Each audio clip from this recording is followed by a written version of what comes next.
Hello guys, welcome back to the channel. कैसे हैं आप सब। आज आपको बताने वाला हूं एक ऐसी गाड़ी के बारे में जो स्विफ्ट के रेट में आपको एसयूवी के मजे देगी। और दोस्तों, Hyundai ने अपने ऑफिशियल लीक में साफ साफ मेंशन किया है कि ये कार बनी है सुपर स्ट्रॉन्ग स्ट्रक्चर से। अब जब कोई कंपनी ऐसा खुद ही लिख दे और क्रैश टेस्ट में ले आए 2 या 3 स्टार, तो कितने बड़े बेइज्जती के नमकीन मिलते हैं। पर अगर दोस्तों Hyundai ने ऐसा लिख ही दिया है तो ये तो कंफर्म है कि ये जो वेन्यू है, जो कि फेसलिफ्ट नहीं है, नेक्स्ट जेन है, इसका क्रैश टेस्ट बहुत जल्द होगा और ये 5 स्टार लेकर आएगी। सीधी बड़ी चोट लगेगी टाटा नेक्सॉन और महिंद्रा XUV 3XO को। मैं आपको बता दूं दोस्तों कि अगर हम सेल्स फिगर्स की बात करें, कार सेल्स आंकड़ों की बात करें, तो पूरे देश में अगर कॉम्पैक्ट एसयूवी सेगमेंट को कोई डोमिनेट करता है तो वो है दोस्तों Maruti Brezza and Tata Nexon, जिनकी बहुत पुरानी राइवलरी है। इनका जो याराना है या दोस्ताना है, दुश्मना है, जो भी है, ये काफी पुराना है और बहुत हेल्दी कॉम्पिटिशन इन कार्स का रहता है। और अगर मैं बात करूं, इनके बाद जो एंट्री मारी थी महिंद्रा XUV 3XO ने मारी थी, बीच में इसका जो आंकड़ा है नीचे की तरफ वापस जाता हुआ चला गया। और दोस्तों, Hyundai वेन्यू एक ऐसी कार है इकलौती जो पूरी पोटेंशियल रखती है इन दोनों कार से कंपटीशन करने की, क्योंकि हर महीने ये कंटिन्यूअसली 10,000 से 13,000 के बीच में बिकती रहती है। इनफैक्ट जब Hyundai वेन्यू नेक्स्ट जेन आने वाली है, लोगों को पता है, उसके बाद भी ये 10,000 के आसपास बिकी रही है। आज की वीडियो में बात करेंगे कि इस कार के अंदर क्या नया है, क्या खास है, क्यों आप लोगों को ये कार लेनी चाहिए, और क्यों अगर आप कोई कार बुक करे बैठे हो तो थोड़ा सा रुक जाओ, क्योंकि भाई ये कार अगले महीने ही आने वाली है। और चलो फिर फटाफट से स्टार्ट करते हैं, लेट्स गो। नमस्कार, जय हिंद दोस्तों। आई होप सारे शेयर बढ़िया होंगे। तो सबसे पहले भाई कार की रोड प्रेजेंस या फिर एक्सटीरियर्स के बारे में बात करते हैं। हा क्या लग रही है भाई नई Hyundai वेन्यू। सबसे पहले बात करते हैं दोस्तों अच्छी बातों की। अगर मैं बात करूं भाई इस कार की रियर प्रोफाइल की, भाई मतलब लिटरली मिनी क्रेटा ही बना दी है। आई मीन बड़ा बड़ा वेन्यू की लेटरिंग कर रखी है। इस तरीके की ही लेटरिंग आपने देखी होगी स्कोडा, सिट्रन, आजकल कई ब्रांड जो है इस तरीके से खोल खोल कर गाड़ी का नाम लिखते हैं। तो कार की जो एक कनेक्टेड सेटअप है पूरा रियर का, मुझे बहुत अच्छा लगा। स्किड प्लेट्स मुझे बहुत ज्यादा अच्छी लग रही है। अगर मैं बात करूं कार की फ्रंट प्रोफाइल की, that is looking really premium. Hyundai का लोगो भी बहुत अच्छे तरीके से प्लेस किया हुआ है। जनरली ये ग्रिल वगैरह के बीच में लगा देते थे तो मजा नहीं आता था। फ्रंट का जो पूरा एक कनेक्टेड बार है, ये भी मुझे काफी ज्यादा इंप्रेसिव लग रहा है। अब थोड़ी सी बात करते हैं कुछ नेगेटिव पॉइंट्स की जो मुझे स्लाइटली अच्छे नहीं लगे। फॉर एग्जांपल, इस कार की जो ग्रिल है मुझे उतनी जबरदस्त नहीं लग रही है। और अगर मैं साइड प्रोफाइल की बात करूं दोस्तों, साइड प्रोफाइल मैं ये नहीं कहूंगा बुरी है, बट ये कुछ चेंज्ड मुझे खास नहीं लग रही। जैसी पुरानी थी ऑलमोस्ट सिमिलर ही है, जबकि जब नेक्स्ट जेन कार आती है ना तो उसमें काफी हद तक चेंजेस करे जाते हैं। और अगर मैं एक ओवरऑल कंबाइंड लुक की बात करूं तो मुझे ये कार अब पहले से बल्कि जरूर लग रही है, जो कि लोगों की डिमांड थी सेगमेंट में कि अगर कोई भी कार आती है स्पेशली कॉम्पैक्ट एसयूवी सेगमेंट में, वो थोड़ी सी एसयूवी स्टैंस लेकर आए और उसकी जो प्रोफाइल है थोड़ी सी मस्क्यूलर, बल्कि एंड बोल्ड लगे। तो मुझे लगता है इस कार के एरोडायनामिक्स में भी काफी अच्छा काम करा है, जो कि हमको साइड प्रोफाइल और फ्रंट बोनट से भी नजर आ रहा है। इस कार के लिए आपको रुकना चाहिए या फिर नहीं रुकना चाहिए, उसके बारे में बात करेंगे। एक बार सबसे इंपॉर्टेंट अपडेट्स यहाँ पे देख लेते हैं इस कार में क्या है। यहाँ पे आपको कंपनी ऑफर कर रही है लेवल 2 ADAS, और ऑलरेडी आपको नजर आ रहा होगा बॉटम में लिखा हुआ है सुपर स्ट्रॉन्ग बॉडी स्ट्रक्चर। तो एक चीज तो कंफर्म है दोस्तों कि Hyundai डेफिनेटली यहाँ पे टारगेट कर रही है कि वो 5 स्टार लेकर आएंगे। अब वो बी एनकैप में लाएंगे, जी एनकैप में लाएंगे, we have no clue about it. पर मैंने नोटिस करा है आजकल 2024-25 से जो भी कार्स आ रही हैं, और अगर वो जिक्र करती है शुरुआत में ही सुपर स्ट्रॉन्ग बॉडी शेल का या फिर एक अपग्रेडेड सेफ्टी पैनल का व्हाटसोएवर, तो वो कार ज्यादातर 5 स्टार लेकर आ ही जाती है। अदर देन दैट, यहाँ पर आपको देखने को मिलता है 12.3 इंचेस का ड्यूअल डिस्प्ले। और कल जब हम टाटा सियारा देख रहे थे, वहां पर तो भाई ट्रिनिटी डिस्प्ले था, मतलब ट्रिपल डिस्प्ले था। तो क्योंकि ये एक सेगमेंट नीचे की कार है तो इसलिए यहाँ पर ड्यूअल डिस्प्ले देखने को मिलेगा।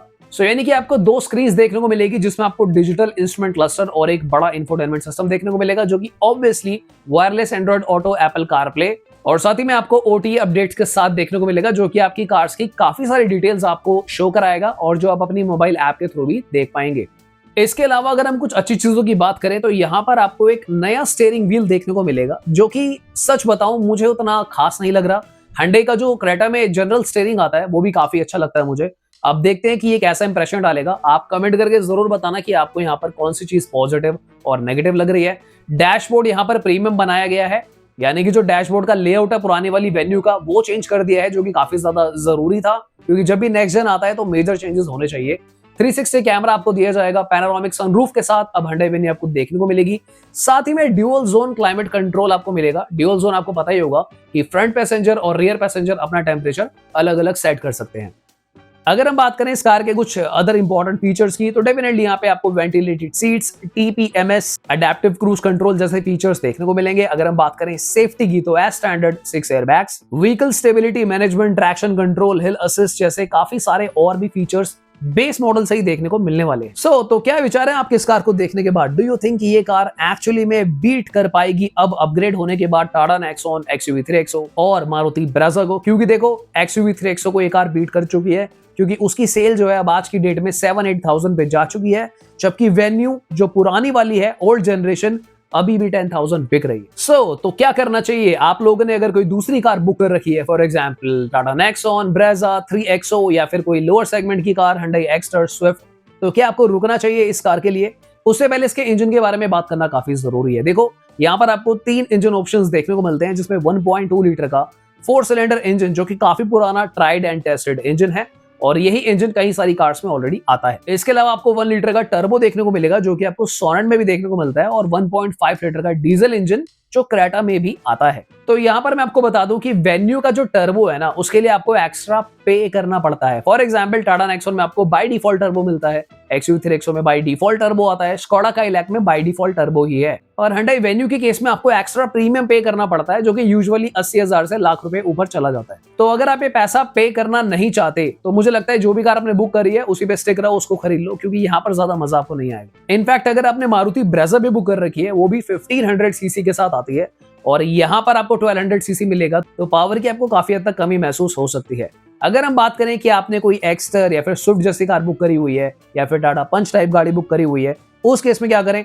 मैं आपको हाईली रेकमेंड करूंगा इस कार के लिए वेट करो, इसको चेकआउट करो, क्योंकि इसका जो 1.2 लीटर है काफी हद तक कारगर है। अगर आप एक डिसेंट ड्राइवर हो, आप बिल्कुल मतलब पेपी इंजन नहीं चाहते, आप बिल्कुल मतलब बहुत ज्यादा एडवेंचरस ड्राइविंग नहीं करते, आप हाईवेज पे 100-110 के आसपास चलाते हो, यहाँ पे जो 1200 सीसी का इंजन है वो आपको काफी हद तक 8 लाख रुपए वाले वेरिएंट से ही स्टार्ट हो जाता है, जो कि बेस मॉडल होता है, पर आपको एक नई चीज मिलेगी, बिल्कुल एक ब्रांड न्यू वेन्यू आप घर लेकर जाओगे, जो कि डेफिनेटली भाई कॉम्पैक्ट SUV है। और अगर आप बाकी कार्स देखते हो, जहां पे टाटा पंच या फिर मैं स्विफ्ट वगैरह की बात करूं, दे कम्स अंडर हैचबैक। तो अगर मैं सस्पेंशन की बात करूं, ओवरऑल स्पेस मैनेजमेंट की बात करूं, या फिर ड्राइविंग डायनामिक्स की बात करूं, तो वेन्यू एक लेवल ऊपर चली जाती है, तो मुझे लगता है आपको डेफिनेटली रुकना चाहिए। अभी मैं इसका कोई इन डेप्थ कंपैरिजन नहीं कर रहा हूं, क्योंकि हम इसका वेट करेंगे कि क्या क्या चीजें आपको ऑफर कर रही है, उसके बाद हम वो भी करेंगे। चैनल को सब्सक्राइब करके रखना, मैं टाइमली आपको सारी अपडेट्स इस तरीके की देता रहूं। लेटेस्ट न्यूज के अकॉर्डिंगली दोस्तों 4 नवंबर यानी कि 4 नवंबर को ये कार जो है लॉन्च होगी। इसका जो एक्सपेक्टेड प्राइस है कंपनी ने रिवील नहीं करा है, बट मुझे ऐसा लग रहा है कि GST 2 के बाद 7.5 लाख से 7,80,000 रुपए के आसपास इसका प्राइस आएगा, और जितना कम ये प्राइस रखेंगे बेस मॉडल का, उतने ज्यादा चांसेस होंगे इस कार के ज्यादा बिकने के। बाय एनी चांस अगर कंपनी ने कोई इंट्रोडक्टरी ऑफर रख दिया, तो इसका प्राइस और भी कम हो सकता है, क्योंकि आज के लिए ट्रेंड चल रहा है कि शुरू में कार के प्राइसेस को कम रखते हैं 1-2 महीने के लिए, और ये फेस्टिव सीजन भी है, तो यहाँ पर डेफिनेटली इसकी पॉसिबिलिटीज काफी ज्यादा बढ़ जाती है। तो चलिए वेन्यू के अलावा चेक करते हैं मार्केट में लेटेस्ट न्यूज क्या आई हुई है। रिसेंटली सिट्रन बसाल्ट का क्रैश टेस्ट हुआ था भारत एनकैप में, जहां पे इसको 5 स्टार की सेफ्टी रेटिंग मिली थी। लैटिन एनकैप में बसाल्ट का क्रैश टेस्ट हुआ है, जहां पे इसको मात्र 0 स्टार मिले हैं। तो मैं यहाँ पे कुछ नहीं कहना चाहूंगा दोस्तों, कमेंट सेक्शन खुला है, आप अपने विचार रखें। Hyundai प्लान कर रहा है कि 45,000 करोड़ इंडिया में इन्वेस्ट करेंगे, और ये लोग आने वाले कुछ सालों में 26 न्यू कार्स इंडिया में लेकर आएंगे, जहां पर अफोर्डेबल EVs आपको देखने को मिलेगी। इनफैक्ट आने वाले 1 आध साल में ही आपको एक नेक्सॉन EV के कंपटीशन में न्यू EV देखने को मिलेगी Hyundai की तरफ से। टोयोटा हाइलक्स टाइप एक ऑफ रोडर ये लोग लेकर आएंगे, और इसके अलावा Hyundai 8 हाइब्रिड कार्स लेकर आएगा डिफरेंट सेगमेंट में, जो कि मुझे लगता है काफी इंपॉर्टेंट है। महिंद्रा XUV 700 इलेक्ट्रिक लॉन्च होने वाली है नवंबर 2025 में। इसका नाम हो जाएगा XEV 7E, और ये कंपीट करेगी हरियर EV एंड BYD Atto 3 को। Last and final update, Skoda Volkswagen बात कर रहा है GSW से यानी कि MG से, जहां पर ये लोग मिलकर अब कंपनी को ऑपरेट कर सकते हैं। हालांकि इसके अंदर ये कंफर्म नहीं हुआ है कि क्या स्कोडा VW ज्वाइन करने वाला है या नहीं वाला, बट यूजुअली लार्ज कॉर्पोरेट्स में ऐसा होता है दोस्तों, पहले डिस्कशन स्टार्ट होता है, it may take up to 1 month to 3 months, और उसके अंदर रिजल्ट अनाउंस होता है कि क्या सब लोग मिलकर काम करेंगे या फिर नहीं करेंगे।